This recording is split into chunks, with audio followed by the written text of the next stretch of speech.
उसका एक महत्वपूर्ण फैक्टर ये है कि इन दिनों जो जिस तरह बिहार में देखिए दो तरह की धाराएं बह रही है। एक तरफ जहां हमारे आदरणीय नेता नीतीश कुमार 2005 से जब से सत्ता में आए लगातार युवाओं को तकनीकी प्रशिक्षण देना और साथ ही शिक्षा उपलब्ध कराना और बड़े पैमाने पर रोजगार उपलब्ध कराना सुशासन सरकार की प्राथमिकता रही है। सरकार बेसिकली दो एजेंडे पर काम करती रही है, एक तो 7 निश्चय पार्ट 1 और दूसरा 7 निश्चय पार्ट 2। 7 निश्चय पार्ट 1 के तहत युवा जो शक्ति है उसके संसाधन को समृद्ध करने की रणनीति बनाई गई, कई शैक्षिक संस्थाएं खोले गए और पार्ट 2 के तहत बड़े पैमाने पर रोजगार उपलब्ध कराने की दिशा में सरकार ने काम किया। आपको पता ही है कि 2005 के पश्चात जब से हमारे आदरणीय नेता नीतीश कुमार सत्ता में आए बिहार में युवाओं को रोजगार के बहुत सारे अवसर उपलब्ध हुए। देखिए एक नए युग का सूत्रपात हुआ। आपको याद होगा कि 2005 के पश्चात लालू राबड़ी शासन के दौरान बीपीएससी की क्या स्थिति होती थी। कहीं भी पारदर्शिता नहीं, बड़े पैमाने पर घोटाला और कई ऐसी घटनाएं हुई जिस कारण बीपीएससी जैसी संवैधानिक संस्था, आपको पता ही है कि बीपीएससी की स्थापना संविधान परिचय 315 के तहत किए गए हैं और उसके एनोनिमिटी और न्यूट्रलिटी मेंटेन करने के लिए अनेक संवैधानिक प्रावधान हैं। लेकिन इसके बावजूद लालू राबड़ी शासन के दौरान बड़े पैमाने पर बीपीएससी के छवि को कलंकित करने का प्रयास किया गया। आपको पता ही है कि उस शासन के दौरान 3 बीपीएससी के जो चेयरमैन थे उनको जेल की हवा खानी पड़ी। वो एक अलग मुद्दा है, मैं उस पर भी विश्लेषण करूंगा। लेकिन मैं आपको स्पष्ट बतला दूं कि जिस तरह आदरणीय नीतीश कुमार की सरकार लगातार युवाओं और छात्रों के शिक्षा और रोजगार संबंधी जो योजनाएं चला रही है, बड़े पैमाने पर रोजगार उपलब्ध कराए गए हैं और आगे भी सरकार ने सुनिश्चित किया है कि रोजगार उपलब्ध कराए जाएंगे। देखिए जहाँ तक अभी इन दिनों कुछ गंभीर मुद्दे हैं, वह युवाओं और छात्रों के हितों से जुड़ा हुआ मुद्दा है। तो आप समझें कि हमारे आदरणीय नेता नीतीश कुमार स्वयं छात्र राजनीति की उपज रहे हैं और छात्रों और युवाओं के हित को सुनिश्चित करना सरकार की प्राथमिकता रही है। और यही कारण है कि 2005 के पहले आप देखिए कि पूरे कॉम्पिटिटिव लाइफ में जब छात्र मात्र मुश्किल से 2 बार परीक्षाओं में अपीयर हो पाते थे, जबकि 2005 के बाद बैक टू बैक एग्जामिनेशन हो रहे हैं। मतलब एक ही वर्ष आप देखिए कि एक परीक्षा के प्रीलिम्स, दूसरे के मेंस और तीसरे के इंटरव्यू चल रहे हैं। पारदर्शितापूर्ण परीक्षाएं आयोजित की जा रही है, राइट।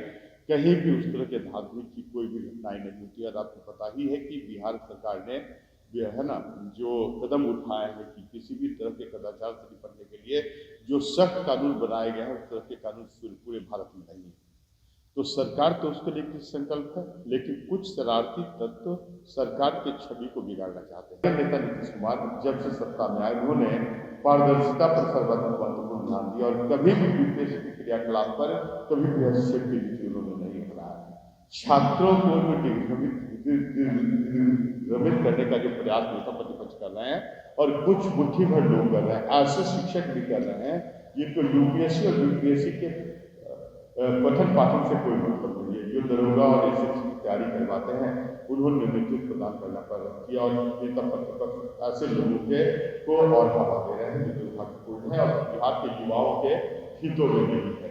तो बिहार, मैं इस प्रेस वार्ता के माध्यम से यह स्पष्ट करना चाहता हूँ कि छात्र और युवा निश्चित रहें। नीतीश कुमार जी की सरकार लगातार युवा और छात्रों के हित में काम करती है। समूह को अधिक से अधिक रोजगार उपलब्ध कराने का प्रयास और परीक्षा पूर्ण पारदर्शिता के साथ और योग्य उम्मीदवार का चयन है ना सुनिश्चित करने का काम सरकार बीपीएससी के माध्यम में करती है, कोई हस्तक्षेप नहीं करती है। और जिन परीक्षा केंद्रों पर जैसे बापू जो ये परीक्षा केंद्र में जो कैंसिल करवाए गए उसमें सरकार उसमें यूपीएससी पूर्ण परीक्षा लेगी और जो भी निर्णय होगा वो युवा और छात्रों के हित में होगा, निश्चित नहीं। ये तो सरकार ने तो बहुत अस्थायी व्यवस्था भी किया है। आपको पता ही होगा कि पिछले ही जो सेशन में सरकार ने ऐसे अधिनियम पारित किए कि जो भी लोग परीक्षा या पेपर लीक में पाए गए जाएंगे आजीवन कारावास और 1 करोड़ के है ना और दंड के भी प्रावधान उसमें शामिल किए गए हैं।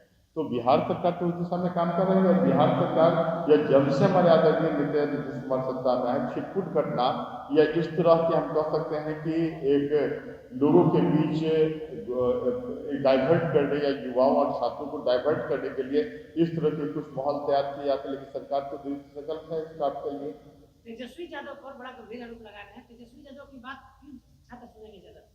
नहीं, कभी नहीं। एक्चुअली तेजस्वी यादव, आपको कोई जानकारी होगी, यूट्यूब पर भी आ रहा था कि मध्य रात्रि में उन्होंने है ना वीडियो कॉन्फ्रेंस के द्वारा कुछ छात्रों से संपर्क किया और पुनः शायद पिछले रात उन्होंने हुए घटनांतर को उपस्थित हुए। तो देखिए, तेजस्वी यादव जैसे लोग जो स्वयं नौवीं में हैं, उनको बिहार के युवा और छात्र कैसे अपने नेता मान सकते हैं? तो जबरदस्ती नेता बनने की बात और सरकार को बदनाम करने के प्रयास, यह महत्वपूर्ण फैक्टर है, इस पर ध्यान देने की आवश्यकता है। लगातार प्रदर्शन छात्र करते रहते हैं, करीब 5 सालों से आप देखते हुए आप भी ऐसे छात्रों का आश्वस्त नहीं करते हैं, जो परीक्षार्थी उनको आश्वस्त नहीं करते हैं कि तुम शांति से पढ़ाई करो। देखिए, जो प्योर कॉम्पिटिटिव और सीरियस स्टूडेंट है वो कभी इस तरह के धरना प्रदर्शन में भाग नहीं लेते। मैं आपको बता दूं कि कभी आपको याद होगा कि जब यूपीएससी में शीशे की इंट्रोड्यूस किया गया था और दिल्ली के मुखर्जी नगर में जब उसके विरुद्ध हिंदी माध्यम के छात्रों ने आंदोलन प्रारंभ किया था, कैंडल मार्च किया था, धरना प्रदर्शन की बात कहाँ होती है?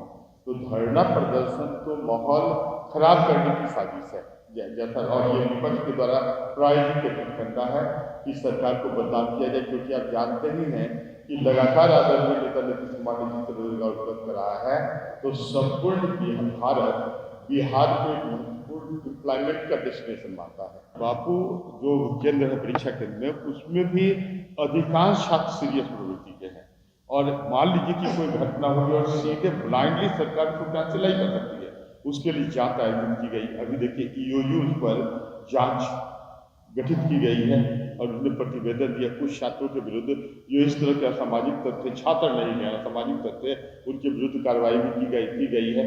तो कोई भी यदि निर्णय लिया जाता है, चाहे कोई भी संस्था है, तब निर्णय लेती है जब उसके पीछे ठोस आधार प्राप्त हो। जब बीपीएससी के चेयरमैन को जो इन्वेस्टिगेशन या डीएम के जो रिपोर्ट थे या पदाधिकारियों के रिपोर्ट या परीक्षा संचालक और परीक्षा केंद्र के जो केंद्राधीक्षक थे उनके रिपोर्ट के आधार पर अंततः बीपीएससी ने निर्णय लिया कि यदि है ना कुछ छात्रों के हित प्रभावित हुए हैं तो वहां कैंसिल करके पुनः परीक्षा कुछ मुट्ठी भर असामाजिक तत्व आपकी व्यवस्था पर भारी पड़ते हैं। भारी नहीं पड़ रहे हैं, भारी नहीं पड़ रहे हैं। देखिए, भारी नहीं पड़ रहे हैं, लेकिन मान लीजिए कि किसी मुट्ठी भर असामाजिक तत्व के कारण यदि बहुसंख्यक छात्रों के हित यदि प्रभावित होंगे तो सरकार तो छात्र और युवाओं के हित में काम करती है और निश्चित रूप से सरकार उस तरह के कदम उठाएगी।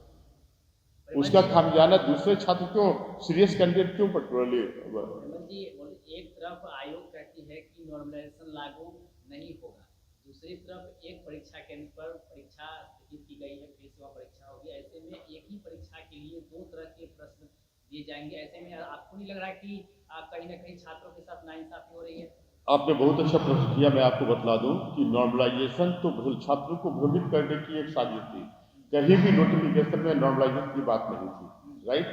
और स्पष्ट है कि आप भी प्रबुद्ध पत्रकार हैं, आपको जानकारी होगी कि परीक्षा भी एक तिथि पर आयोजित की जाती है तो नॉर्मलाइजेशन का प्रश्न कहाँ होता है? जब 25,030 लाख लड़के एप्लीकेंट होते हैं तब नॉर्मलाइजेशन की घटना होती है। बिहार में तो ऐसा कुछ नहीं था। बीपीएससी ने तो 13 दिसंबर सुनिश्चित किया था और जब वन डे एग्जामिनेशन हो रहा है तो नो क्वेश्चन ऑफ नॉर्मलाइजेशन।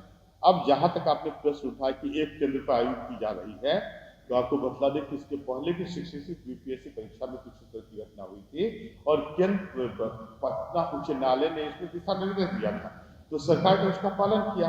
तो निश्चित रूप से इस बार भी यदि कोई छात्रों के साथ अन्याय नहीं होगा, आप निश्चित रहें। हम लोग कानूनी सीमाओं के तहत हमेशा छात्र और युवाओं की